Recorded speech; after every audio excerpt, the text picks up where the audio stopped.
अस्सलाम वालेकुम व्यूअर्स, कैसे हैं आप सब? ठीक हैं। मैं इजहार आसिफ गिलानी एविएशन की एक बहुत ही इंटरेस्टिंग वीडियो के साथ आज आपकी खिदमत में हाजिर हूँ।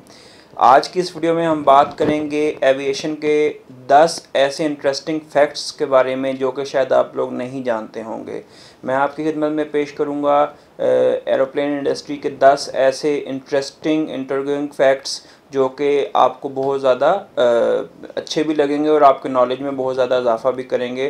तो देखते रहिए हमारी ये वीडियो। व्यूअर्स, वीडियो शुरू करने से पहले मैं आपसे रिक्वेस्ट करूंगा कि अगर अभी तक आपने हमारे चैनल सब्सक्राइब नहीं किया तो ये सब्सक्राइब का बटन दबाइए और बेल आइकन को भी हिट कीजिए ताकि हमारी हर आने वाली वीडियो की नोटिफिकेशन आपको मिलती रहे। व्यूअर्स, एविएशन इंडस्ट्री जो है ना, इस टाइम दुनिया की मतलब जो ट्रांसपोर्टेशन इंडस्ट्री है उसमें सबसे ज़्यादा एविएशन इंडस्ट्री को इम्पोर्टेंस हासिल है। लेकिन बहुत सारी चीज़ें ऐसी होती हैं जो कि लोग जो है ना एविएशन इंडस्ट्री के बारे में नहीं जानते। तो आज की इस वीडियो में मैं आपके साथ 10 ऐसे इंटरेस्टिंग फैक्ट्स डिस्कस करूँगा एविएशन इंडस्ट्री के बारे में, जहाज़ों के बारे में या जहाज़ों की जो भी ट्रांसपोर्टेशन है उसके बारे में, जो कि आप लोग शायद इससे पहले अभी तक नहीं जानते होंगे। तो आइए शुरू करते हैं हमारी इस वीडियो को। जी व्यूअर्स, सबसे पहले नंबर 1 पर जो फैक्ट है वो ये है कि जो एरोप्लेन्स होते हैं ना, जितने भी एरोप्लेन्स अभी बन रहे हैं वो सारे लाइटिंग प्रूफ होते हैं। लाइटिंग से मेरी मुराद ये आसमानी बिजली है। जितने भी जहाज़ बनाए जा रहे हैं उनमें जो टेक्नोलॉजी यूज़ हो रही है वो सारे लाइटिंग प्रूफ होते हैं। और यही वजह है कि आज तक जितने भी प्लेन क्रैशेस हुए हैं या जहाज़ों के जो हादसा हुए हैं उनमें कोई भी जहाज़ जो है ना आसमानी बिजली की वजह से क्रैश नहीं हुआ है। आल्दो आसमानी बिजली पड़ती है जहाज़ों पे, लेकिन उसमें जो टेक्नोलॉजी यूज़ कर रहे हैं उसकी वजह से उस पर जहाज़ पे कोई इफेक्ट नहीं हुआ। और ये टेक्नोलॉजी जो यूज़ हो रही है 1967 के बाद से यूज़ होनी शुरू हुई है। उससे पहले जहाज़ों पे इफ़ेक्ट होता था, लेकिन आल्दो उसकी वजह से भी क्रैशेस कोई नहीं हुए थे।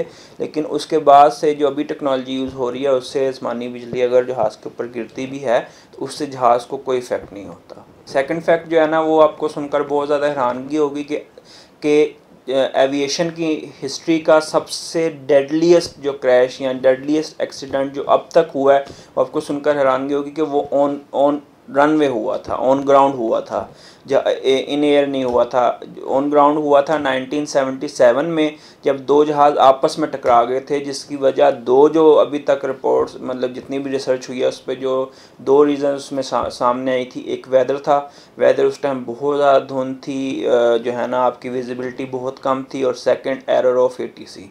जी हाँ, बिल्कुल ह्यूमन एरर था। एटीसी ने उस टाइम पे गलत तरीके से कम्युनिकेट किया जिसकी वजह से हुआ। 2 जहाज़ आपस में टकराए थे और दोनों जहाज़ों में 600 पर्सन जो है ना उस टाइम ऑन बोर्ड थे, जिनमें से 500 लोगों की डेथ हो चुकी थी। अब तक का एविएशन की हिस्ट्री का ये सबसे बड़ा और सबसे मेजर एक्सीडेंट और सबसे डेडलीस्ट एक्सीडेंट गिना जाता है, क्योंकि इससे ज़्यादा डेथ्स अभी तक एविएशन हिस्ट्री में नहीं हुई।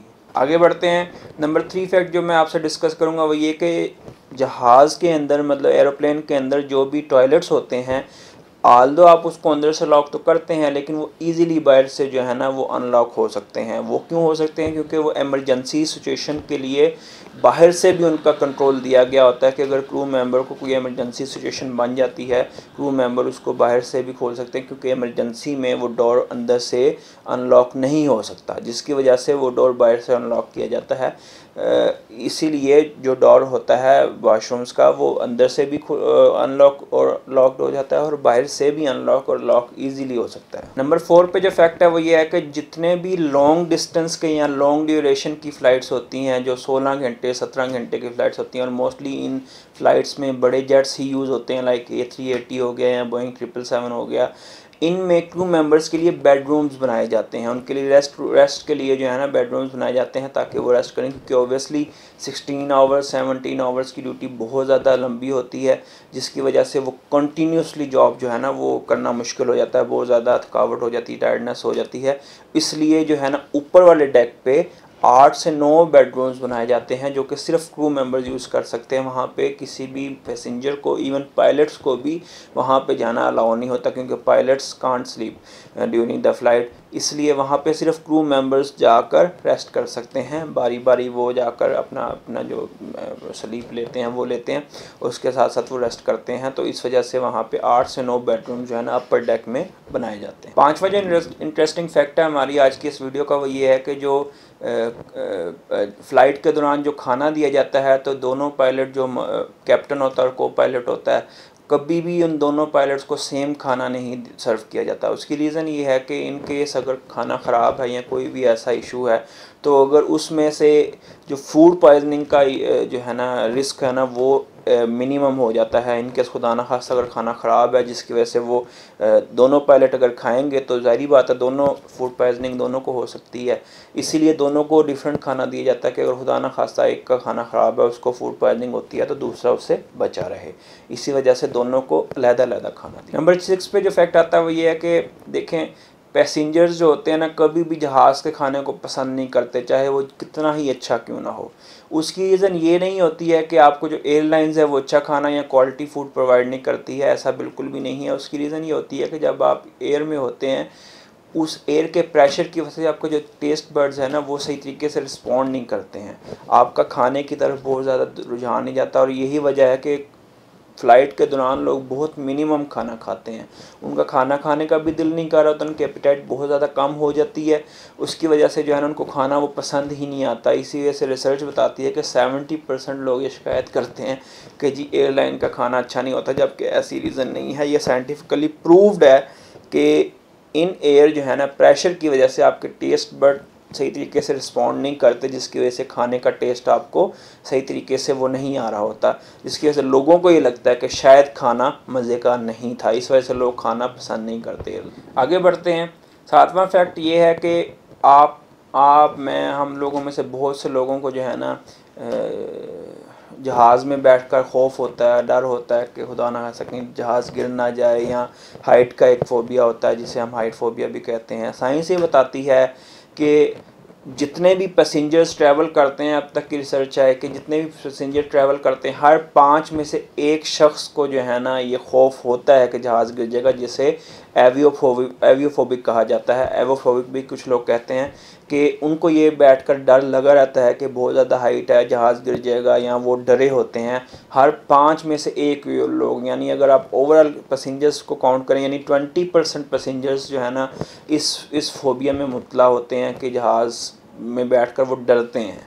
8वां जो हमारा फैक्ट है वो हमारा फैक्ट नंबर 7 के साथ ही रिलेट करता है, क्योंकि बहुत सारे लोग इस चीज़ से डर रहे होते हैं कि प्लेन है, क्रैश हो जाएगा या गिर जाएगा या बहुत ज़्यादा हाइट पे है। लेकिन आपको ये सुनकर हैरानगी होगी कि जो रिसर्च है वो ये बताती है कि जो एक्सीडेंट्स हैं वो उनमें जो लोगों के मरने की रेशो है वो 1% है 11 मिलियन। आप देखिए कि ओवरऑल आबादी का मतलब 11 मिलियन का मतलब ये कि 1 करोड़ 10 लाख में से एक बंदा जो है ना अब तक वो मरा है। यानी आप रेशो काउंट करें कि जितने भी एक्सीडेंट्स हुए हैं उनमें से अगर आप ओवरऑल आबादी का रेशो निकालें तो 1 करोड़ 10 लाख लोगों में सिर्फ एक बंदा मरता है एयर क्रैश में। जबकि अगर आप इसको कंपेयर करें रोड एक्सीडेंट्स के साथ, तो रोड एक्सीडेंट्स की जो रिसर्च है वो ये बताती है कि हर 5000 में से एक बंदा वो मरता है। अब आप कंपेयर करें कि एयर एक्सीडेंट्स में मरने वालों की रेशो कितनी कम है as compare to road accidents में हमें इसलिए नहीं पता चलता क्योंकि रोड एक्सीडेंट्स आए दिन में पता नहीं कितने ज़्यादा एक्सीडेंट्स होते हैं जिनको ये न्यूज़ पे नहीं लेकर आते, टेलीकास्ट नहीं किया जाता। लेकिन जब प्लेन क्रैश होता है तो वो लाजमी बात है कि उसको टेलीकास्ट किया जाता है, जिसकी वजह से लोगों को लगता है कि प्लेन क्रैश बहुत ज़्यादा हो गई हैं, उसमें मरने की मोर्टेलिटी रेट बहुत ज़्यादा है।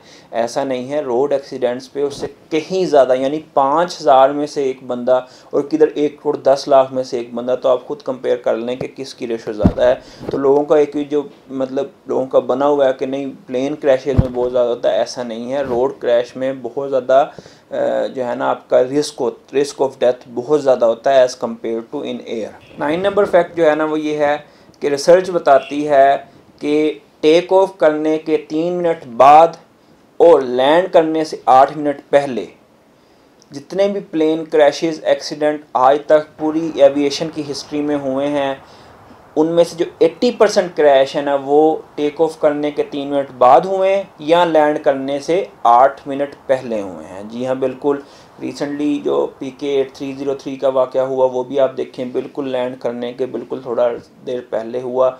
जो भी गलती हुई वो मैंने वीडियो बनाई है, इस पर आप कार्ड पे क्लिक कर आप देख सकते हैं, लिंक भी डिस्क्रिप्शन में भी दे दूंगा।